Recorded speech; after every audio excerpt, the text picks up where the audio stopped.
Salam sejahtera bagi kita semua. Pada teman-teman media cetak, media elektronik, Pak Menteri Investasi, Pak Bahlil. Tadi ada 2 rapat internal. Yang pertama yang terkait dengan beberapa proyek perkeretaapian. Saya akan menyampaikan yang terkait dengan proyek strategis MRT yang North-South. Tadi dilaporkan bahwa ada kenaikan project cost dari 22,5 triliun menjadi 26 triliun. Ini terjadi akibat kompleksitas konstruksi dan kondisi lahan yang tidak stabil, dan ini masuk di dalam kota tua, sehingga tentunya perlu lebih berhati-hati secara struktur. Dan panjang yang North-South ini 12,3 km dan seluruhnya masuk di underground.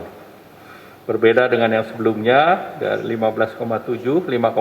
km itu underground dan elevated 10 km. Nah, kemudian arahan Bapak Presiden tentu untuk melihat titik akhir daripada proyek ini, karena titik akhirnya yang direncanakan sekarang di Ancol Barat itu masih ada beberapa masalah lahan, sehingga diminta dipertimbangkan kalau ini katakanlah dicarikan alternatif lain di wilayah Ancol ataupun di Marina. Dan tentu ini berharap nanti perolehan lahan baik dari Menteri ATR, BPN maupun Gubernur DKI. Kemudian yang kedua terkait dengan investasi, kunjungan Bapak Presiden ke Jepang, Korea, dan Cina. Nanti terkait kunjungan ke China dan Korea, Pak Menteri Investasi akan menjelaskan.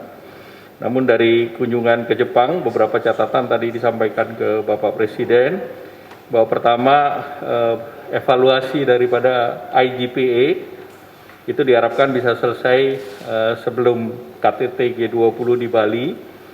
Kemudian disampaikan bahwa pemerintah Jepang sudah menerima sertifikasi New ISPO dan juga memperluas usulan akses pasar untuk produk tuna kaleng, kopi, produk laut, serta buah tropis seperti mangga, nanas, dan pisang. Nah, ini diharapkan bisa masuk di dalam General Review IGPA, di mana pos tarifnya bisa diperbaiki. Kemudian kedua dilaporkan terkait dengan beberapa investasi, terkait dengan Mitsubishi yang komit 10 triliun untuk expander EV. Kemudian Toyota Group invest 27,1 triliun 2022 sampai 2026. Kemudian beberapa investasi lagi adalah Glyco maupun dari sektor retail.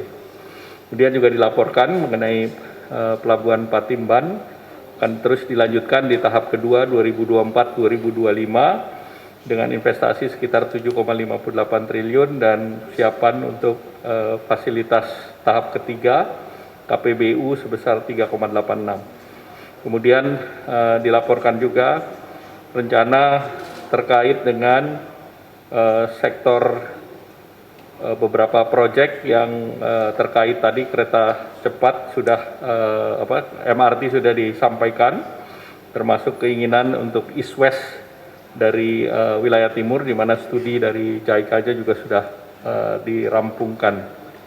Nah, kemudian terkait dengan proyek lain, yaitu proyek LNG Masela, ini diharapkan bahwa pemerintah bisa menegosiasikan investasi yang direncanakan sebesar sekitar 20 billion atau 287 triliun.